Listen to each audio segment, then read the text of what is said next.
Você já parou para pensar por que algumas pessoas que estavam na vida cristã, estavam envolvidas com a igreja, com o reino de Deus, de repente elas se desviaram, elas se afastaram?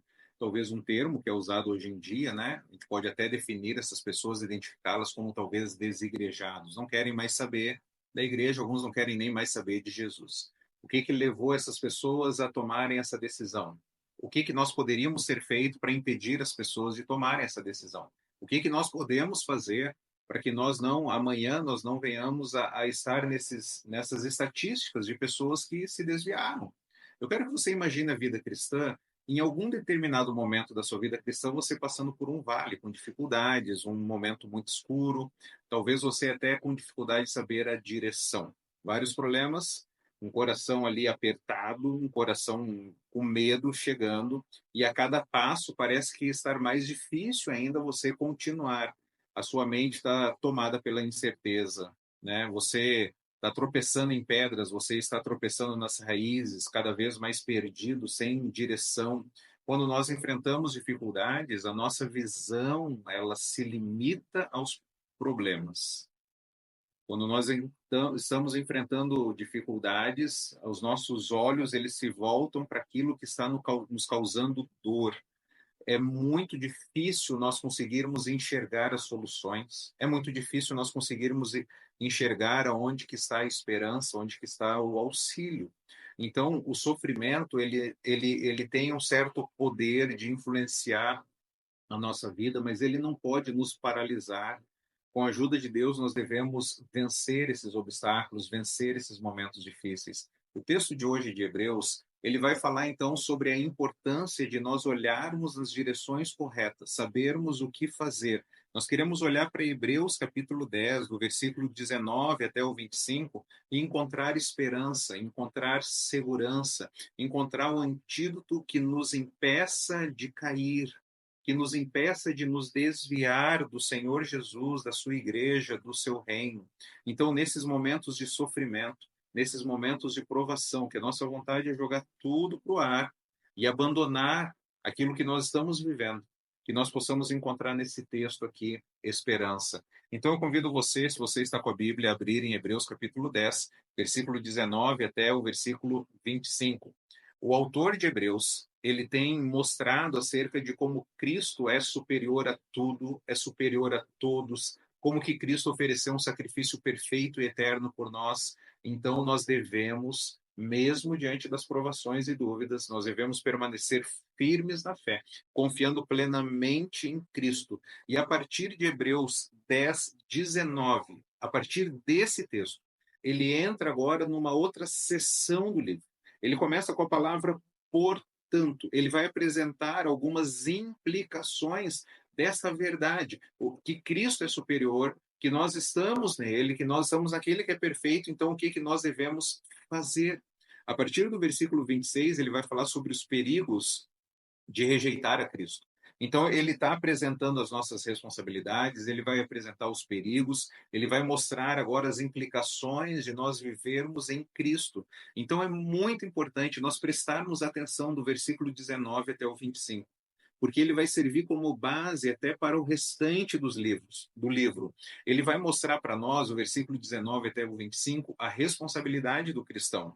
Ele vai fazer esse apelo, e a partir desses versículos, no capítulo 11, capítulo 12, o capítulo 13, o autor vai desenvolver esses assuntos. Ele vai mostrar essa expressão da fé no capítulo 11, ele vai mostrar a paciência da esperança, ele vai mostrar acerca do amor e das boas obras.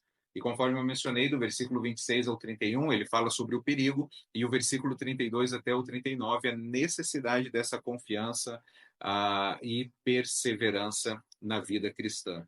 Então, o que nós podemos fazer? O que você pode fazer? O que eu posso fazer para nós não nos desviarmos? Para nós não deixarmos Jesus e voltarmos a algumas práticas ou mesmo acrescentar algo a Cristo, achar que talvez a tradição, a religiosidade, elas são melhores, elas são opção diante do sofrimento, porque elas podem apaziguar as provações e as dificuldades. O que nós podemos fazer para não abraçar nada além de Jesus, ficarmos apenas em Cristo?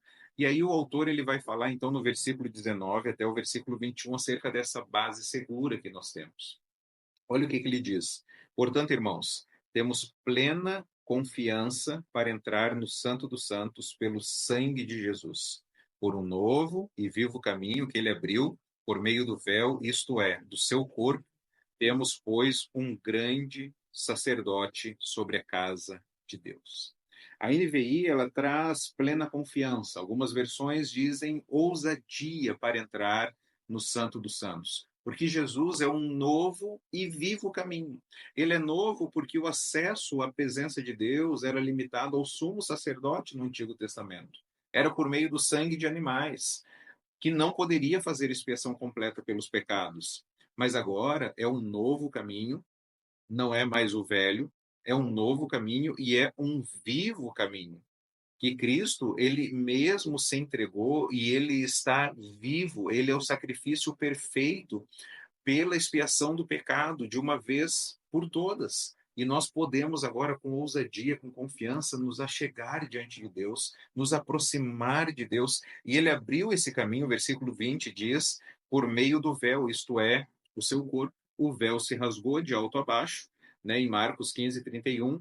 E da mesma forma como o corpo de Jesus foi rasgado, o caminho foi aberto. Nós temos permissão, nós temos autorização, nós podemos nos aproximar de Deus com confiança, com ousadia, porque não é o sangue de animais que nos leva até Deus, é o sangue de Jesus Cristo. A confiança para entrar na presença de Deus, então, fundamenta-se no sangue de Jesus Cristo, em seu ministério como sumo sacerdote sobre o povo de Deus, sobre a casa de Deus. Essa confiança, o que ela gera em nós? Em primeiro lugar, essa confiança ela gera em nós a oportunidade de nós olharmos para cima. Lembra que eu mencionei lá no início que quando nós estamos sofrendo, nós temos dificuldade de olhar para onde está a solução? Então, essa confiança que nós temos em Jesus, ela nos ajuda a olharmos para cima. Olha o que diz no versículo 22.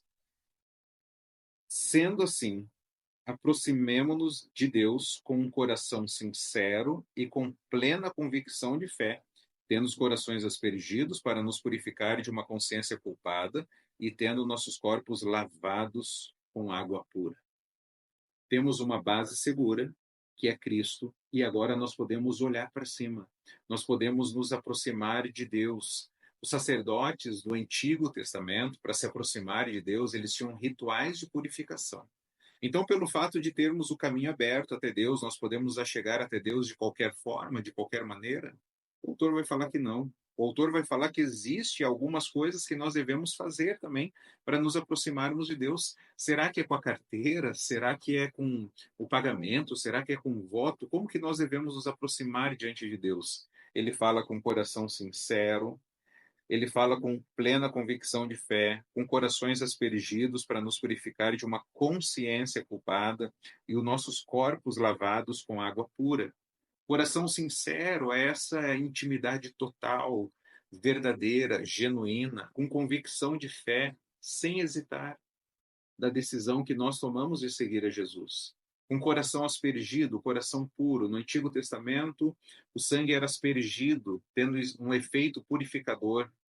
Agora o nosso coração foi lavado pelo sangue de Jesus, com a consciência limpa, livre do senso de culpa, os nossos corpos lavados. O batismo ilustra essa purificação interior. No Novo Testamento, quando alguém professava a fé em Jesus, ele era batizado. Na nossa cultura que a gente espaçou isso do momento da fé até o batismo, a profissão pública. Mas no Novo Testamento, no momento da confissão, no momento que ela externava que tinha o desejo de seguir a Cristo, de viver para Cristo, de ter Jesus como Senhor da sua vida, a pessoa imediatamente era batizada, os corpos eram lavados, então, por esta água que purifica, né, essa água pura. Eu lembro certa vez de alguém que foi batizado e logo depois que a pessoa foi batizada, ela deu um grande sorriso e ela disse: "Agora eu me sinto limpo, me sinto purificado".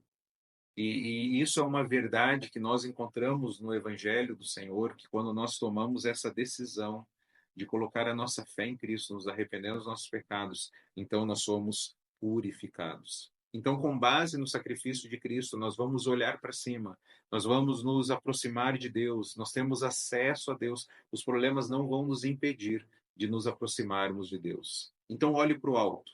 Em segundo lugar, o que que nós devemos fazer? Olhe para frente, olhe para frente, olhe o versículo 23. Apeguemo-nos com firmeza à esperança que professamos, pois aquele que prometeu é fiel. Se apegar com firmeza, porque alguns leitores, eles da igreja de Hebreus, eles estavam sendo tentados a desistir da luta, a retroceder. E um aspecto característico no livro de Hebreus é essa fé perseverante, uma fé persistente, uma fé que avança, uma fé que se apega com firmeza, uma fé que não hesita diante dos problemas. Então, mesmo diante dos problemas e das dificuldades, se apegue ao quê? A esperança que professamos. Essa esperança verdadeira que nós temos em Cristo, o autor já falou sobre esperança no capítulo 6, ele diz no versículo 18 a 20, ele diz para que por meio de duas coisas imutáveis, nas quais é impossível que Deus minta, sejamos firmemente encorajados. Nós que nos refugiamos nele, para tomar posse da esperança a nós proposta. Temos essa esperança como âncora da nossa alma, firme e segura, a qual adentra o santuário interior por trás do véu, onde Jesus, que nos precedeu, entrou em nosso lugar, tornando-se sumo sacerdote para sempre, segundo a ordem de Melquisedeque. Apeguemos com firmeza a esperança que professamos. Essa esperança no qual nós estamos seguros, que é uma âncora para a nossa alma. Alguns passam por dificuldades na vida cristã e desistem. Outros passam por dificuldades na vida cristã e se tornam mais santos, mais piedosos, se aproximam mais de Deus. As circunstâncias externas, elas não têm poder para nos mudar. As circunstâncias, elas só vão revelar aquilo que está no nosso coração, se existe esperança no nosso coração ou não. Se nós estamos nessa base segura que é Cristo, se nós estamos olhando para Deus e nos aproximando de Deus, se nós estamos olhando para frente com esperança. Então, da mesma forma que as provações não têm poder para nos mudar, mas para revelar o que está no nosso coração, é da mesma forma como o sol que derrete a cera e que vai endurecer o barro. É água quente que vai amolecer a batata, mas vai endurecer o ovo. Da mesma forma, as provações, elas não têm poder para nos mudar. As provações, elas só vão revelar o que está no nosso coração. Então Deus nos chama a não olhar para trás, como o povo de Israel fazia com frequência, mas nós devemos olhar para frente, para a vinda de nosso Senhor. Porque aquele que prometeu, ele é fiel. 2 Timóteo 2,13 diz: se somos infiéis, ele permanece fiel. Aquele que prometeu é fiel. A esperança, então, ela é fortalecida. Aquele que promete, ele cumpre. Então, nós estamos passando por dificuldades, por provações. O que nós vamos fazer? Nós vamos olhar para frente, vamos se apegar com firmeza a essa esperança que nós temos, porque Deus é fiel. Quando nós passamos por problemas, nós estamos numa base segura, que é Jesus. Nós vamos olhar para cima, nos aproximar de Deus. Vamos olhar para frente com esperança. O que mais que nós vamos fazer? Olha o versículo 24. Ele fala para olhar para os lados. Ele fala para olhar para a igreja. Olha o que ele diz. E consideremos uns aos outros para nos incentivarmos ao amor e às boas obras. Não deixemos de reunirmos como igreja, segundo os costumes de alguns, mas procuremos-nos encorajar-nos uns aos outros. Ainda mais quando vocês veem que se aproxima o dia. Mesmo diante das lutas, Deus nos chama a sermos leais à nossa comunidade de fé, aquelas pessoas que estão caminhando na mesma direção que nós. O autor falará, então, não do que nós recebemos. O autor fala nesses versículos aquilo que nós devemos fazer, aquilo que nós devemos contribuir, aquilo que nós devemos dar para os nossos irmãos, as pessoas que estão ao nosso redor. Em primeiro, ele fala sobre considerar. Olhe para a sua comunidade, atente à sua comunidade, perceba, note. Incentive-os ao amor e às boas obras. Vamos amar a Jesus, vamos olhar para Ele, vamos servir uns aos outros, vamos ajudar uns aos outros a serem transformados por Cristo. Querido irmão, durante as provações, durante a nossa vida cristã, nós não devemos amar a tradição, nós não devemos amar o tradicionalismo, nós não devemos amar a religiosidade, nós não devemos amar os nossos gostos, nós não devemos amar aquilo que dá certo, porque às vezes pode não ser certo. Nós devemos amar a Jesus, amar ao Senhor e incentivar as pessoas com base nesse amor a Jesus. Vamos servir uns aos outros praticando as boas obras. Incentivar, então, o amor às boas obras. E olha que incrível. Perceba nesse versículo 24, ele fala para nos incentivarmos ao amor. Mas ele falou no versículo 23, se apegar com firmeza à esperança. E ele falou no versículo 22, com convicção de fé. Perceba a tríade da vida cristã. Perceba esses valores da vida cristã, essas virtudes da vida cristã: a fé, a esperança e o amor. Nos momentos difíceis, nós devemos ser. A característica do cristão deve ser a fé, a esperança e o amor. Então, além de considerar, além de notar e de atentar para uns aos outros, nós não devemos deixar de se reunir. Alguns estavam abandonando a Cristo, alguns estavam abandonando a igreja de Jesus, estavam deixando de se reunir, estavam abrindo mão do compromisso com o povo de Deus, um compromisso de amar e servir. Lembre-se que eles estavam sendo provados. Lembrem-se que eles estavam sendo perseguidos. Lembre-se que havia um risco de segurança para eles. E o autor está falando: não deixe de se reunir. Não deixe. Busque a igreja, faça parte de uma comunidade, sirva os irmãos. A pessoa só abandona a Jesus e a igreja depois que ela abandonou a sua base segura, que é Cristo. Quando ela parou de olhar para Deus, quando ela parou de olhar para frente, e aí ela vai parar de olhar para os lados. Perceba que não adianta você chegar para alguém desigrejado e falar: volta, volta, é só voltar. Não é só voltar. Não é só voltar à comunhão. O que a pessoa precisa fazer? Ela precisa reatar o seu relacionamento. Com quem? Com Jesus. Ela precisa conseguir parar de olhar para os problemas e olhar para Deus, buscar o Senhor, se aproximar do Senhor. Porque quando nós nos aproximamos da luz, nós temos comunhão uns com os outros. É o que 1 João diz. Se andarmos na luz, como Ele está na luz, nós temos comunhão uns com os outros. Quando a pessoa não está tendo comunhão uns com os outros, é porque ela já se distanciou da luz. E a nossa oração e o nosso incentivo deve ser resgate, restaure, reaproxime-se, busque ao Senhor, esteja perto dele. Então, voltar ao Senhor, ter essa comunhão com Deus. Então, alguém só abandona a igreja depois de ela ter abandonado a Jesus. Essa base segura. Se a pessoa fala: não, mas eu estou com Jesus, só não estou bem com a igreja de Deus, mas eu estou bem com Jesus. E Jesus fala para a gente fazer o quê? Amar uns aos outros, incentivar uns aos outros. Então, eu não estou me relacionando com as pessoas por aquilo que elas podem me dar, mas aquilo que eu posso contribuir com elas, ajudá-las na sua caminhada. E aí, por fim, o texto ainda diz encorajar uns aos outros.